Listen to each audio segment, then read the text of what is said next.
शासकीय यंत्रणेच्या गलथान कारभाराचा हा नमुना आणि असाच आणखी एक नमुना। न्याय करणाऱ्यानं निरपेक्ष भावनेनं न्यायदानाचं काम केलं पाहिजे ही सर्वसामान्य अपेक्षा असते, पण न्यायाधीश जेव्हा न्यायासाठी लाच घेतात तेव्हा न्यायाच्या मूळ तत्वालाच हरताळ फासला जातो। साताऱ्यात असाच एक प्रकार घडलाय। साताऱ्यातले न्यायाधीश धनंजय निकम यांचे अनेक कारनामे आता उजेडात येत आहेत। न्यायाधीश चक्क एजंट मार्फत लाचखोरीचं रॅकेट चालवत होते असा संशय एसीबी अधिकाऱ्यांना आहे। लाचखोर न्यायाधीशाचं हे रॅकेट नेमकं कसं चालत होतं आपण पाहूयात या रिपोर्टमधून।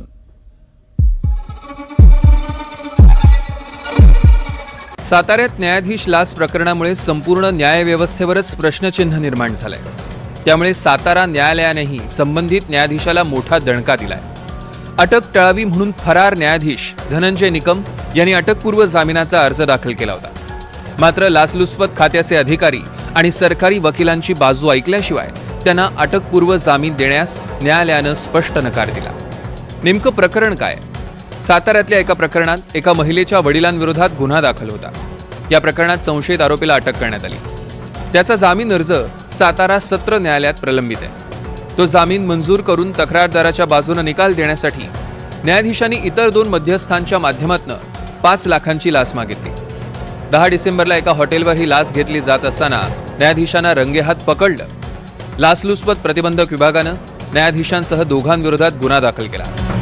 या कारवाईनंतर न्यायाधीश धनंजय निकम फरार झाले असून त्यांचा शोध घेतला जातोय। त्यांच्या सांगलीतील मूळ गावी देखील त्यांचा शोध घेतला जाण्याची शक्यता आहे। या प्रकरणी सांगली व सातारा येथील एलसीबी असेल किंवा अँटी करप्शन ब्युरो असेल या ठिकाणी छापा मारण्याची शक्यता आहे। त्यांचं मूळ गाव इथं आहे, मूळ घर इथं आहे।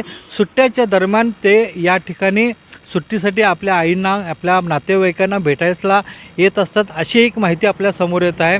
पण या प्रकरणामुळं सांगली जिल्ह्याचं नाव व साताऱ्याचं आणि तमाम महाराष्ट्राचं नाव नाचिक्की झाल्याचं न्यायाधीशाने लाच मागितली हे प्रकरण समोर आलेलं आहे।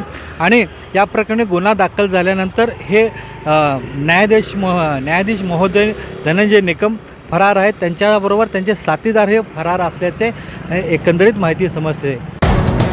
न्यायाधीश धनंजय निकम यांनी लाच घेऊन जामीन मंजूर केल्याचं हे पहिलंच प्रकरण नसावं असा लाचलुचपत विभागाचा दावा आहे। जामिनासाठी लाच नेमकी कशी घेतली जाते?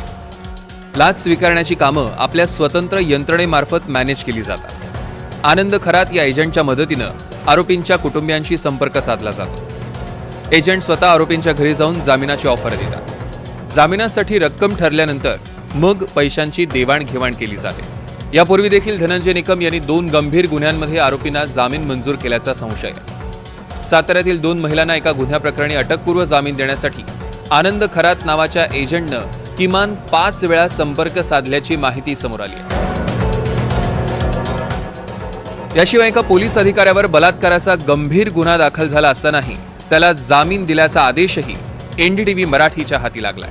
न्यायाधीश धनंजय निकम यांचे अनेक कारनामे हळूहळू समोर यायला लागलेले आहेत। जामीन मिळवून देण्यासाठी लाचखोरीचं प्रकरण समोर आल्यानंतर अनेकांनी आपली गाऱ्हाणी एनडीटीव्ही मराठीपाशी मांडलेली आहेत।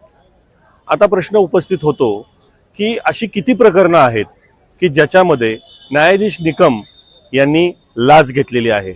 आता काही ठिकाणी न्यायाधीश निकम यांचे जे काही एजंट्स आहेत, हे 2 जण एजंट खरात नावाचे, यांनी पैसे मागितले आणि काही ठिकाणी पैसे दिले नाही म्हणून यांचा जामीनही रद्द झालेला आहे, अशी ही बाब आपल्या समोर आलेली आहे। एकंदरच न्यायाधीश धनंजय निकम यांच्या एकंदर वागणुकीबद्दल प्रश्नचिन्ह उपस्थित केला जात आहे। आता न्यायालय नेमकं धनंजय निकम यांच्या बाबतीत काय भूमिका घेणार आहे? त्यांचा जामीन होणार आहे का नाही? त्यांना अटक होणार आहे का नाही? असे अनेक प्रश्न उपस्थित होत आहेत।